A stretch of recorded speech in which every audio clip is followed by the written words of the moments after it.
Hey everyone, I'm so excited about this interview that we're about to do, and they are in the waiting room right now. I love it when they're on time.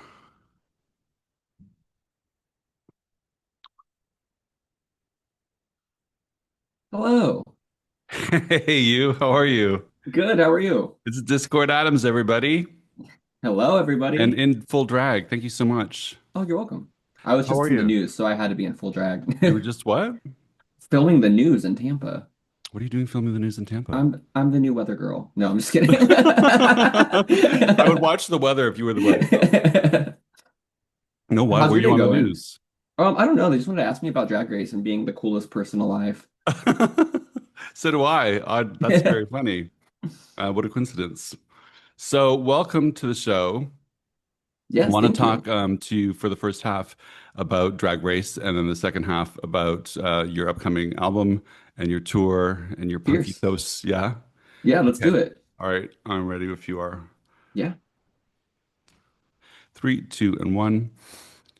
Well, season 18 of RuPaul's Drag Race gave us lots to talk about, and not the least of which was a queen named Discord Adams. From the walk to her punk ethos to that bubble of delusion that she lived in. She charmed the pants off of all of us and got everybody talking. And Discord Adams joins me now. How are you, Discord? I'm incredible. How are you? I'm really, really good, thanks. Thanks for coming on today. Of course. So, were you surprised at the reaction you got from people on RuPaul's Drag Race? And was it all Uh, positive? um, I think I was surprised. I don't really know what I was expecting. So, I think I would have been surprised no matter what the reaction was, but I'm definitely surprised to be one of the fan favorites. I You think that's are. really, really, really, really cool. RuPaul had already previously warned me that the walk was gonna do numbers. And, Okay. she knows everything. And it's kind of just crazy how, tuned in to, the zeitgeist of pop culture she is, that she can see something immediately and be like, this is going to be something. And Yes. because, she literally pulled me aside, even off camera. And she was like, girl, people are going to be walking up to you doing this. They're going to be impersonating this forever. And it happened, after the first episode, immediately. Well, I was worried because when I first saw the Discord cam, I thought, oh no, they're going to make fun of Discord this entire time. Discord Yeah. is going to see the episode a year later and feel like an idiot. But they didn't make you feel like an idiot. They didn't pan the walk. They celebrated the walk and Yeah, they they were helped you just make it kind of better. enhancing it. Yeah. Yeah. So what else are you getting applause for? I mean, happily, my fashion, that's kind of what I was most excited Mhm. for. The runway is always my favorite part of Drag Race. So getting to showcase all of the fashion that me and my partner made together, through upcycling 99% of the materials, that was really, really incredible. And the Pope. The Well, Pope has gotten all the praise in the world. we have a fan question from RJ who wants to know why you chose the Pope. Okay, so I'm obsessed with this character that Martin Short used to play called Jiminy Glick. Okay. And he was really popular in the early 2000s. He was just he was wearing a fat suit and he was this washed up Hollywood reporter. And it was the same characterizations. And I wanted to be Jiminy Glick, but I knew that nobody No one within get the the age reference. range of Drag Race is going to know who that is. Yeah. So I thought, who can be Jiminy Glick? And then to me, I guess it was the Pope. It was the Pope. And That was as such a somebody good who's so call. atheistic and grew up with religion, I was like, I know all the references. This is something that I can definitely pull from growing up and have I'll be able to improv as the Pope Yes. easily. I was so surprised you didn't win that snatch game. I think the world was surprised I didn't win. I was Yeah. surprised. You were surprised? Yeah, I mean, even the cameraman, they kept coming up to me and they were like, "Oh, congratulations, this episode is yours." So everybody was kind of feeding into the fact that I was going to win the episode. So when I not only didn't win it, but also wasn't even in the top, I was like, "Oh, they're playing in my face." Talk to us about the bubble of delusion that you You live in because know, I love it. I so think it's a great thing. some of us say it's delusion, some of us say it's confidence. Yeah, but then Um, there's a thin line between both. Yeah, and I don't know. Watching it back, I don't feel like I was delusional. I feel like I was just playing into the fact that my sisters said I was delusional. Because every episode that I thought I should have won, watching it back, I still think I should have won. So maybe, and again, maybe that is delusion, but I made it all the way to the top six without having to lip sync. And I do remember in my Watch a Packin' with Michelle, they didn't air this because they want people to still think I'm delusional. But I brought that up to Michelle and she goes, "Who said you're delusional?" She's like, "You did great this whole time." I was like, "Diva, I know. I know. Tell my sisters that." So why do you think you were delusional then? Let's go back to that. Because every single day and every single week, I was like, girls, this is it. I'm in the top. I'm in the top. I did so. Girl, did you see how hard RuPaul laughed at me? I'm in the top this week. And they're like, okay, Discord, like whatever Yeah, you say. And I think they were on board with it at first because they would even be like, oh, you did so good this week. You did so good this week. And I think after I was just safe for so long, that it just made them only see me as safe and it kind of took me out of the competition yeah. for them. But not for myself. And luckily this is RuPaul's Drag Race and not my sister's Drag Race. So I felt you were the black sheep of the show. yeah, thank you. Yeah, and I was rooting for you because I always root for the underdog. At the end, I was rooting for Darlene Mitchell, also an underdog in her Yeah, own sense. I'm a big But Darlene Mitchell you fan. were picked on a fair amount and sort of Yeah. judged and laughed at, and I wonder what that felt like. Well, Because there's like specifically, if we nine talk girls about the in a room safety, and you, and that's and drag queens to boot. I think it's a fascinating social experiment, kind of. It's like interesting because this season was a season of like older queens. I mean, compared to like the Yeah, past casting, but also we're all fucking weird. Like this is a group of weird kids, and it's fascinating that even if you put a group of weird kids into one room who are all probably losers in school, myself included, we'll still end up forming niches and cliques. yeah, Like no matter where you go, I feel like cliques are just kind of like a natural thing. And so it was weird to see like a bunch of weird kids form their own popular yeah. girls. And it's like that's so goofy. But I don't know. I was never bothered by it because at the end of the day, especially if we think about like the safety pin episode where everybody wanted to say my name, it's like, okay, sure, a bunch of my peers wanted me to go home, but I was just looking at Iman, and Iman told me that I should be a fashion designer. So it's like, what critique weighs more, my peers who are getting judged or Iman who told me I should be a fashion That's a designer? really So, powerful tool in your tool belt because a lot of people wouldn't have looked at it that way. They would have just heard the criticisms and the calls for you to go home but it's like and they forgotten don't that have a Iman say. said, "What's that?" Yeah. But it's like they don't have a say at the end of the day, and No, Iman is so legendary. Like it's just that just outweighs everything. absolutely. Let's talk about the safety pin dress or the Yeah, safety pin that's situation or safety pin gate. Do you get why queens were calling you out for the use of safety pins? well, because they don't have any imagination. Do So yeah, I get you think you it. broke rules? No, because No. here's what they sewed their outfits with needles and threads that were not provided to them in the Yeah. suitcase. I just happen to use safety pins as my needle and thread, and I don't see like why Yeah. that's against the rules. And I always say like if we think about Michelle Pfeiffer's Catwoman with like the heavy white stitching, if I would have stitched my outfit like that and that would have had an aesthetic look to it, they would have not said anything because I used needle and thread. But like because I used safety pins and they didn't think about doing it themselves, they got mad. And again, I think they were also mad that RuPaul had just told me it was a home run. Iman told me I should be a fashion designer, and like they were ready for me to be out the door. Yeah.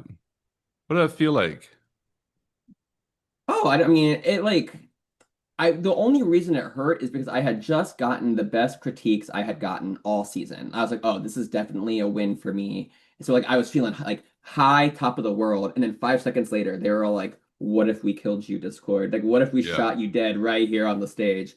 So like it sucked for a minute, and then I had to remind myself this is reality TV. This question was coming. He asks it every year, and it makes sense that the girls said my name because they were already feeling weird about me making it farther than Athena. So, Yeah.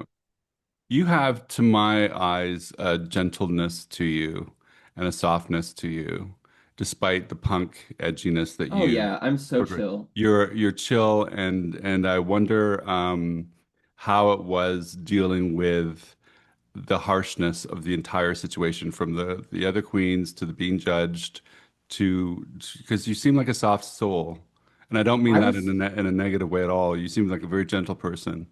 I was truly having the time of my life. Like I've been auditioning since season 7, and it's season Oh 18 wow. now, and I finally got on. So my whole MO was to go on and have the best time ever. And that's what I did. Like Yeah. every day I was like, this is my dream. I got on my favorite TV show of all time. Why would I waste my opportunity being scared, being upset, being nervous, being anything other than like true authentic self? Because I've been gearing up for this for so long. So there was never a day that I was having a bad day on set. Like I was just having fun. And because it felt like I'm just here to create art and show art, and now I get to show it to the entire world. So I've just never been one to care about what the people around me are saying. Like it just doesn't register because it doesn't matter. Like they're making their art for them, I'm making my art for me, and like Juicy's, you know what I mean? Everyone's Yeah. making in their own lane. So why should what they're doing derail me or what they're saying derail me? And it never did. It's a very grounded approach in a very high pressure environment. Are you spiritual in any way? I'm just like I believe in the universe, I guess. Like I believe everything. I believe it might be a simulation. I believe a lot of things. And I also believe nothing. Yes. I think I teeter on the ground that everything is real and nothing is real all at the same time. Do you feel good about Mikey Meeks winning? Is that who you think should have won? I personally I personally think that Jane Doe should have won. Yes. She was the That clear was the winner. shock of the season, having her eliminated. And out of the top three, I just feel like we're at a point in time where we need a Darlene Mitchell as a winner, like somebody who's just out of the box, somebody who like presents like a type of queen that is a winner that we haven't had before on Drag Yes. Race. Yes. I feel like that's what we need as a society. But Mikey's gonna do incredibly. She's so well spoken. She's so talented. She's so beautiful. She's from Florida too. Yeah. So I mean, I wouldn't have been mad at any of the three winning, but my ballot was for Darlene. Mine was for Darlene as well, for the same reasons you stated. You took the words out of my mouth. Talk to us about the environment. You're in Florida, red state, tough times in the States. I'm up here in Canada, and we feel like, to quote Robin Williams, like we're living above a meth lab. Yeah, yeah, that's Yeah. absolutely what's happening. It, Luckily, the area of Florida that I live in, though, I live in St. Petersburg, and it rates 100% on like the human rights scale. what is it? So, St. Petersburg. Yeah, does it?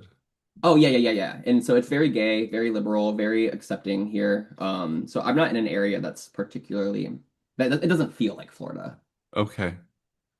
But still, your drag queens in general are being persecuted. They're being, you've got some drag acts which have to face the Proud Boys showing up at Yeah. their events and stuff like that. And you travel. You're not Yes. just in St. Petersburg. You're going out on tour. What's the vibe for you with all of that nonsense Um, going on and all of that hate that's out there for drag I th queens? I think because I've always been such a loud, outspoken person, and like all my art is kind of rooted in being political by nature, that now is a really good, I guess it's never a good time for any of this, but like it's if I was ever going to have a platform, now is an ideal time for my platform to exist because I get to go to my shows and I get to speak about what's happening in the country and I get to like not let everybody ignore it and forget what's happening and I Yeah, make everybody like and I want everybody to feel safe and I want them to remember, especially when it's a sold out crowd. I like to let them know, like, hey, you might wake up in the morning and look at the news and feel alone and feel scared, but look around the room right now. Like, do you feel alone and scared right now? You don't. So, like, when you feel that way in the morning, hold on to this feeling that we have right now, right in this exact moment, because so we are beautiful. each other's community, and we are the people that we're going to have to turn to when things get even scarier next You're month. wise too. That's the other thing about you. You're a wise person. Thank you. You think of yourself that way? I try not to think of myself in any way. I just try to exist every day as being the best person I can possibly be. Let's talk now about your new album coming out Yes. and your tour. You're coming to Toronto. I know that. We're excited to Yes, hear I'm coming to that. Toronto for the Fierce and Fabulous Festival. Oh, amazing. Okay, cool. Yeah. So tell us about the album. So that's a very like that's a work in progress right now, but it's definitely I want to take like the raw, like honest political, like satirical lyrics of the Dead Kennedys, and I want to mix that with like the sounds of like Nirvana and like Rage Against the Machine and like a little Blink 182. And like so I want it to feel very nostalgic, but I also want it to feel fresh and new, and I also need it to stay very like political and on the nose. I love metaphorical lyrics, but I don't feel like we're at a time in society with the literacy rate that is just plummeting across the board. I don't Yeah. feel like there's time to like mince words. So I unfortunately feel like the lyrics have to be very, very just literal about what is happening. Can And you if I give can us make a them a little sample bit, lyric? I have them on my phone, but I have gloves You on have your and I gloves I on with the can't. nails. You can't. That's Yeah. okay. That's okay. And so, what can we expect from a tour from you? So right now we are launching a fun drag tour called Emo Fest, and it's going to be starting on the West Coast. And I'm just kind of bringing back the early 2000s pop punk emo vibes that's really, really popular right now. I want every date to kind of feel like a miniature Warp Tour. And I want to be able to speak to to the fans than just the 21 plus crowd because the Drag Race fandom is like 18 forward, and a lot of them can't get into these bars to have access to these No. to drag queens. So we were looking at 18 plus venues to bring these emo shows, to give them emo karaoke, like name that tune games. I'm gonna start like introducing the live music there. That way they can get a feel for drag queens doing live music and make them want it even more. That's the other thing. I find you very original. We've seen punkish drag queens We've seen punk before. cosplay. We've seen cosplay before, but we haven't seen someone who is a punk artist on Drag Queen. And I have to just deviate and tell you the time you came out with this torso part of you as a motorcycle was phenomenal. I mean, I'm describing it poorly, but it was beautiful. And the Thank wind, I you. think it was a wind thing, wasn't it? Yeah, yeah, It yeah. was a working with the wind and the wind machines, was phenomenal. Did Thank you you. make all of your own costumes? Me and my partner did. You and Yeah, your partner did. together. That was beautiful. It was really, Thank really well you. done. What did you learn from Drag Race that you're going to apply into your work as you tour and as you create this new album? I think to just continue trusting my instinct. I tried to go into every challenge not second guessing myself and like just going with how I felt in that moment. And it got me to the top six. So Yeah. I feel like I need to just continue doing that throughout the rest of these projects I have coming up. Will you work the walk into your work? It has to. It It has has to stay to. forever. You could make money off that walk. Oh my gosh, I literally, mean, when I'm you on could. stage, all I do is this, and the crowd loses their fucking mind. Like they can't handle it. I want a t-shirt with you doing the Discord walk. Yeah, I've got one. You have one. Yeah, Where do I buy one? right on discordadams.com. All right, Yes. discordadams.com. I have a fun little keychain too that's see-through and it's got my silhouette on it and it says Discord cam on it so you can make me walk anywhere you go. Oh, that's so great. Um, Tell us for people who maybe not, maybe they're younger, watching this or listening to this, what punk is from your point of view. I think, okay, so for me, punk isn't just like loud, screamy guitars and like studs. I think punk, you can see punk in any type of music, in any type of person too. It's about being anti-authority. It's about challenging the status quo. It's about being on the right side of history. I'm sick of like Proud Boys saying that they're also punk. Like, no, bro, no, you're not. Like, No, no, you're you're not. not. Like, you have to definitely be aligned with the correct like set of morals and beliefs and like wanting things to change and Hmm. like doing it yourself, like engaging in capitalism as least as possible in this world where it's almost impossible to escape. Yeah. I always say that like even like Lady Gaga's album Art Pop, like that is a hyper pop album, but it's a punk album. Like lyrically and everything else, that is a punk album. And I think people tend to not realize that you can see punk in anything as long Yeah. as it's asking questions and it's challenging what it needs to challenge. If punk issues capitalism, how do you balance going out and capitalizing on your RuPaul's Drag Race season 18 fame? I make sure to hand design all of my merch.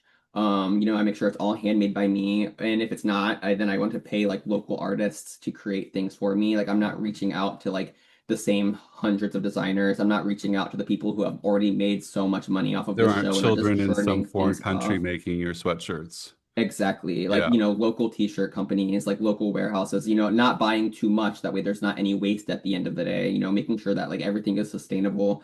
Nothing is gonna go to waste at the end of the day. Like I'll never order too much at once because I would rather sell out and have nothing than be left with a bunch of fast fashion that's just gonna like rot in my basement. What's your fondest wish for yourself in your career? To I think break out of like just the, gay drag race circuit world and like into like the mainstream of music. That way, like I think we need a resurgence of grunge and a resurgence of punk, and I think that we're at the pendulum of that right now. Like right now feels like the end of the 80s where people were sick of Motley Crue, sick of Poison, and they needed something more like Nirvana, something more like the Pixies to Yeah. come into play. And I feel like that's where we're at. People are done with Taylor Swift. They're done with Kim Kardashian. We're about to be done with AI slop. And so I think people are looking for something tangible and something real. Raw. Even, people are even saying like you can't post anything that's even remotely computer generated without people saying that's AI slop, even if it isn't. So Yeah. that tells me people want something that looks hand drawn, something that like has a guitar, has a keyboard, something that's As a real and they can soul. touch. As a Yes. soul. And that's what I want to give to the world.